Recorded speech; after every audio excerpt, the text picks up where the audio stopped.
मैं मुसलमान हूँ।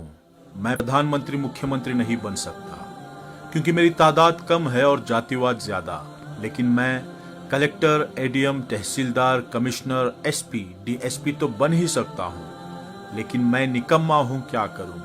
मुझसे घंटों पढ़ाई नहीं होती। अगर मैं पढ़ने लग गया तो चौराहों की रौनकें खत्म हो जाएंगी, जो कि मैं होने नहीं दूंगा। मैं पड़ गया तो गुटखा, ताश पत्तियां छूट जाएंगी, जो कि मैं छोड़ना नहीं चाहता।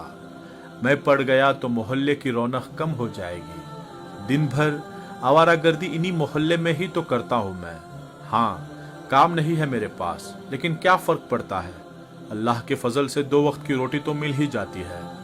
हाँ, मैं मुसलमान हूँ और पैदा होते ही एक सील ठप्पा लग गया था मेरी तशरीफ पर कि मैं पंचर की दुकान खोलूंगा या हाथों में टूल्स पकड़कर कोई गैरेज खोलूंगा, या बहुत ज्यादा हुआ तो दूसरों की गाड़ियां चलाऊंगा। हाँ, मैं मुसलमान हूँ। अपने भाइयों की टांग खींचना मेरा सबसे बड़ा काम है। आखिर मैं क्यों नहीं पढ़ा या मैं क्यों नहीं पढ़ पाया?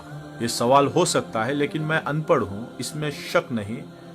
हाँ, मैं मुसलमान हूँ और हिंदुस्तान में 30 करोड़ हूँ, लेकिन मैं ज्यादातर अनपढ़, गरीब, गंदी बस्तियों में ही हूँ। इसका दोष मैं दूसरों पर थोपता हूँ। मैं चाहता हूँ कि मेरे घर आंगन की झाड़ू लगाने भी सरकार आए। मैं मुसलमान हूँ। मैं 15 फीट की रोड को 8 फीट की करने में भी माहिर हूँ। फिर उस 8 फीट की रोड पर रिक्शा खड़ी करना भी मेरा अधिकार है।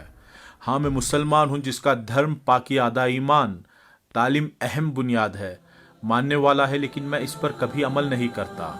मैं हमेशा सऊदी अरब, दुबई जैसे देशों की दुहाई देकर अपनी बड़ाइयां करता हूं, लेकिन मैंने हिंदुस्तान में खुद पर कभी कोई सुधार नहीं किया, ना मैं सुधरना चाहता हूं। हाँ, मैं मुसलमान हूं। मैं अनपढ़ हूं क्योंकि माँ बाप ने बचपन से गैरेज पर नौकरी में लगाया, और मैं गरीब घर से हूं। बेहतर तालीम देने के लिए माँ बाप के पास पैसे नहीं थे, और मेरी कौम तालीम से ज्यादा लंगरों पर तवज्जो देती है।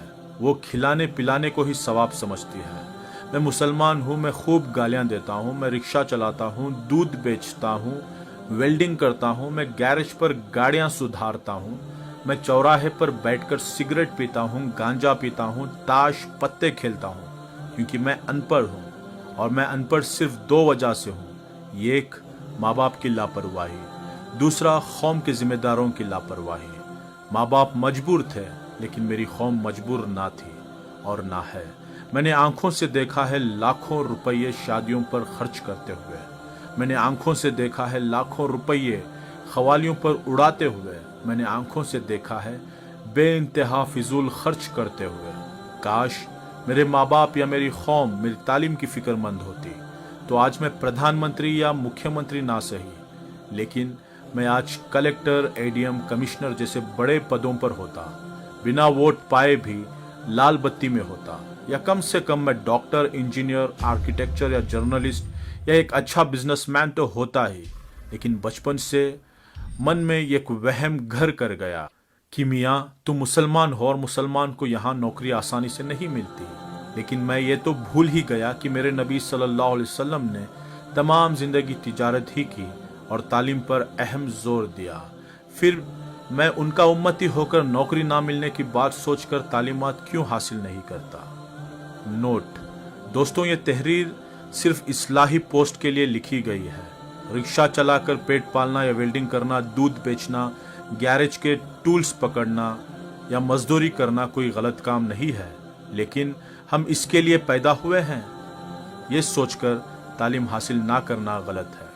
खूब पढ़ाई करो कि हर पद पर सिर्फ तुम दिखो, तुम्हें इज्जत से देखें, तुम पढ़े लिखे तबके में गिने जाओ। अंधविश्वास से दूर एक नई जिंदगी जीकर मुल्क और कौम की खिदमत करें, और जहां प्रोपोगंडा नामक चीज ही ना हो, आने वाली नस्लों को पढ़ा लिखा कर हम अब तक के अपने इतिहास को बदल दें। यही एक तरीका है कि ये कौम एक नया सवेरा देखे, कि जब भी सुबह का अखबार देखें, हर अखबार के फ्रंट पेज पर आए इस शहर के नए कलेक्टर, नए एडीएम, नए कमिश्नर तुम ही हो। जज़ाकल्लाहु खैरा, और माफ़ी चाहता हूँ अगर मेरी किसी बात से किसी भाई का दिल दुखा हो तो।